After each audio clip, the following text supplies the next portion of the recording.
The umpire asked for quiet 4 times in 20 minutes. 4 times. In a stadium built to belong to the world number one. 10,000 people kept chanting one name, and it wasn't hers. The scoreboard read second round. The building said something else entirely. Think about that for a second. This wasn't a final. It wasn't even a quarterfinal. It was a second-round match at a WTA 1000 event, the kind of match that usually plays out in front of a half-full arena and a handful of diehards checking scores on their phones. Instead, officials were pausing play just to get control of the noise. That doesn't happen by accident, and it doesn't happen for just anybody. 3 days earlier, Alex Eala had walked off a court in Washington as the first Filipino ever to win a WTA singles title, taking apart world number 3 Jessica Pegula in straight sets. She landed in Toronto with a trophy in her luggage and an entire country riding on her shoulders. The tournament's own preview called it the calm before the storm.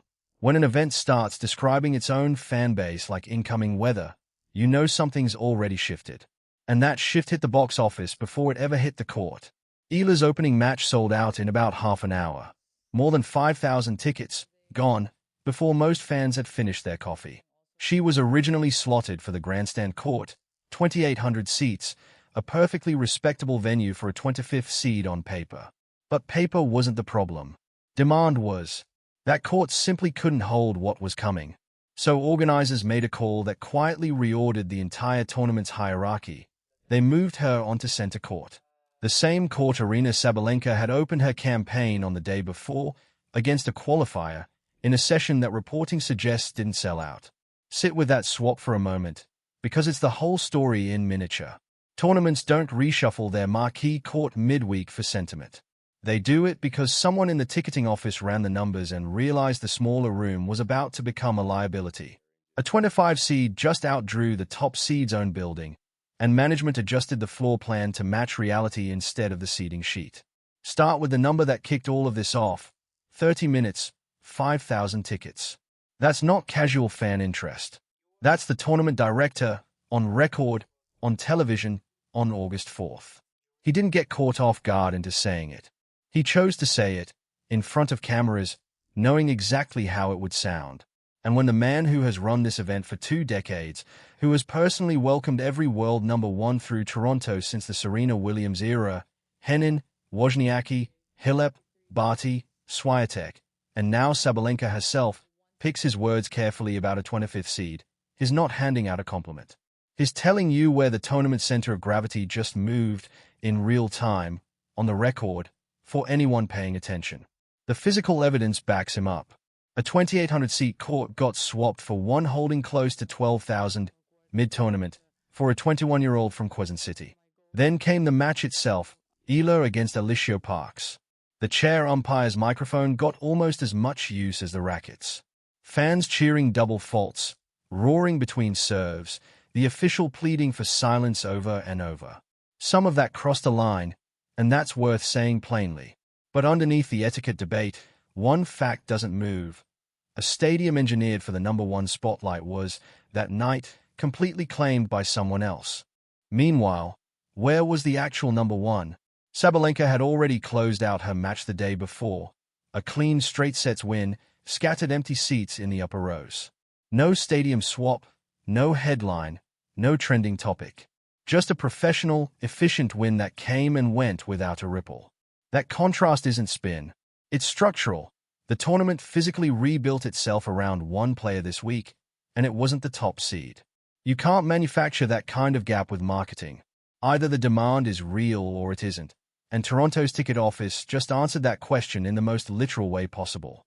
The gap shows up in the numbers online too. Fan trackers following Filipino tennis circles put Eala's Toronto press conference somewhere near 100,000 views. Sabalenka's, from that same event, sits closer to 4,000. Treat that as a rough signal rather than a verified stat. But even loosely, the gap tells its own story. One press room is being scrolled past. The other is being studied frame by frame. And this isn't a single lucky week. Miami earlier this year. Washington last week. Toronto right now. 3 different tournaments, 3 venues reshaped in one way or another around the same 21-year-old. That's not a hot streak. That's a pattern. And patterns like this tend to get noticed by people who run leagues, not just people who buy tickets. One sellout is a nice story for a highlight reel. 3 sellouts across 3 different countries in 3 different months is a business case, and business cases get acted on. Which brings it back to the tournament director. 2 decades in the job. His watched crowd surges before hometown heroes Bianca Andreescu's own coronation on this same court back in 2019. So when cameras caught him on August 4th, the word he reached for wasn't impressive or surprising. He called her fan following unheard of. Not a phrase is handed to a WTA debutant lightly, if ever.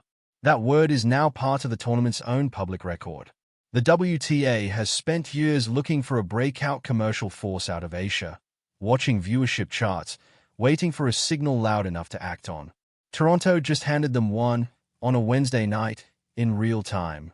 And that signal reaches a market with one of the largest English-speaking populations in the world, plus a sprawling diaspora across North America. Millions of people who've been waiting for exactly this kind of player to root for at exactly this level of the sport. That's not a niche fan base. That's a market the entire tour has been trying to unlock for half a decade, and it may have just unlocked itself. None of this made the match itself easy. Eala took the first set 6-1, then dropped the second, 4-6, as Parks found a serve and the crowd went briefly quiet. Real doubt, for about 4 to 5 minutes, inside her own home crowd's noise. She closed it out 6-2 in the third. Afterward, she didn't talk about rankings or ticket records. She talked about the crowd, grateful, in her own words, for people who'd tested her as much as they'd carried her. That's the part that gets lost in the numbers. A young athlete still has to hold serve at 4-all, even when the building already expects a coronation. Cincinnati is next. Then Flushing Meadows, where the draw has already placed Eala in Sabalenka's quarter. Every match between now and late August is quietly testing whether the world number 1 can still own a room the way she used to by default. It's a strange position for a top seed to be in, not worried about losing points, but wondering whether she's still the reason people show up. So here's the real question heading into New York. When they finally meet in that quarter, whose house is it going to be? Drop your prediction below, name the score, name the round, before the US Open makes the answer obvious for you. And if you want to watch this collision build match by match, stick around, because Cincinnati is the next data point and New York is where all of this lands.